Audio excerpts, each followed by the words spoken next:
Election Commission is the BJP and BJP is the Election Commission. And an officer who was involved with this had been suspended. Then what is the point of sending notices to one and all?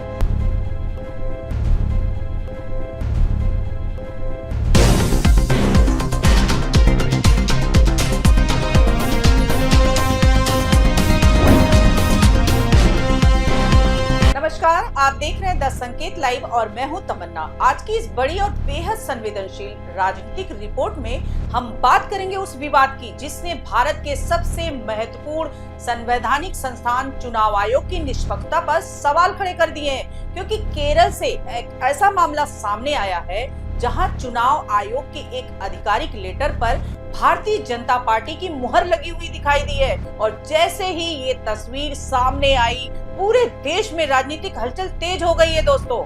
दरअसल ये मामला 2019 के एक आधिकारिक पत्र से जुड़ा हुआ है, जो उम्मीदवारों के आपराधिक रिकॉर्ड के खुलासे से संबंधित दिशा निर्देशों को लेकर राजनीतिक दलों को भेजा गया था।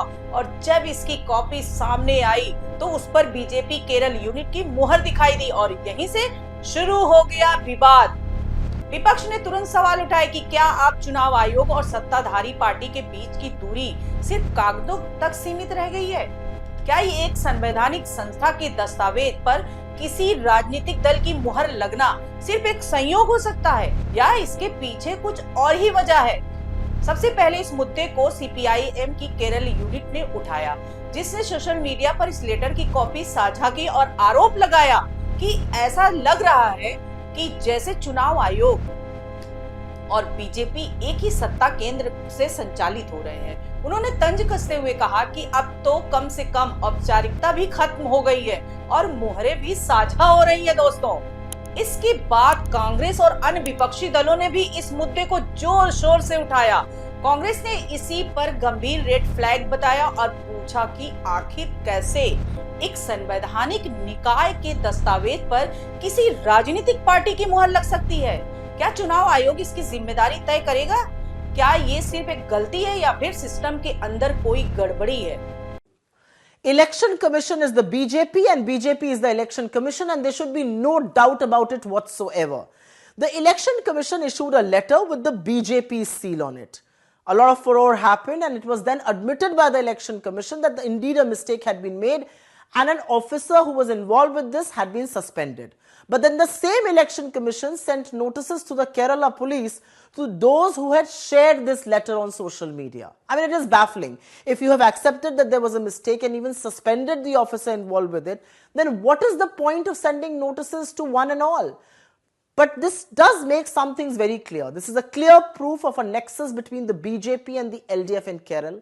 वहीं झारखंड मुक्ति मोर्चा ने भी इस मुद्दे को उठाते हुए कहा कि अगर संस्थाएं निष्पक्ष तरीके से काम करें तो चुनावी नतीजे अलग हो सकते हैं। यानी विपक्ष इस पूरे मामले को सिर्फ एक तकनीकी गलती नहीं बल्कि संस्थागत निष्पक्षता के मुद्दे से जोड़कर देख रहा है।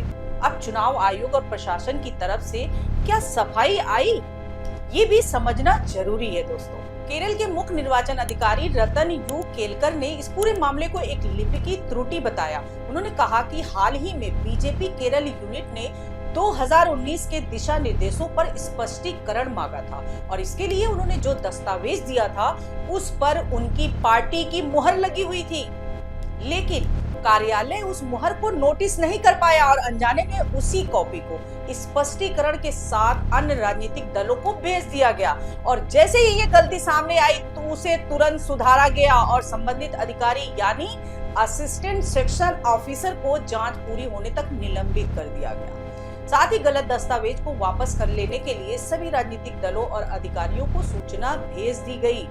चुनाव आयोग ने ये भी अपील की कि इस घटना को बढ़ा चढ़ाकर पेश न किया जाए और इसे केवल एक मानवीय गलती के रूप में देखा जाए।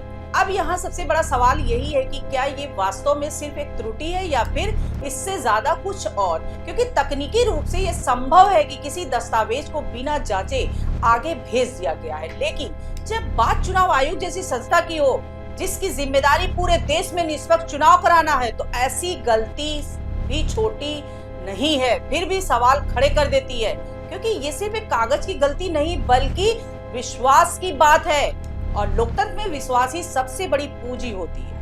अब अगर इस पूरे विवाद के व्यापक असर की बात करें तो ये मामला सिर्फ केरल तक सीमित नहीं रहेगा, बल्कि राष्ट्रीय स्तर पर चुनाव आयोग की साख और उसकी निष्पक्षता पर बहस को और तेज करेगा, खासकर ऐसे समय में जब देश में चुनावी माहौल बन रहा है और हर राजनीतिक दल चुनावी प्रक्रिया की पारदर्शिता पर नजर रख रहा है। ऐसे में इस तरह की घटनाएं विपक्ष को सरकार और संस्थाओं पर सवाल उठाने का मौका देती है और वहीं सरकार और चुनाव आयोग के लिए ये जरूरी हो जाता है कि वे अपनी विश्वसनीयता बनाए रखें और ये साबित करे कि चुनाव प्रक्रिया पूरी तरह निष्पक्ष और पारदर्शी है। अब इस पूरे मामले में आगे क्या होगा ये जांच के बाद ही साफ हो पाएगा कि ये सिर्फ एक मानवीय चूक थी या फिर इसके पीछे कोई और कारण था। लेकिन फिलहाल ये मुद्दा राजनीतिक और संवैधानिक बहस का केंद्र बन चुका है दोस्तों।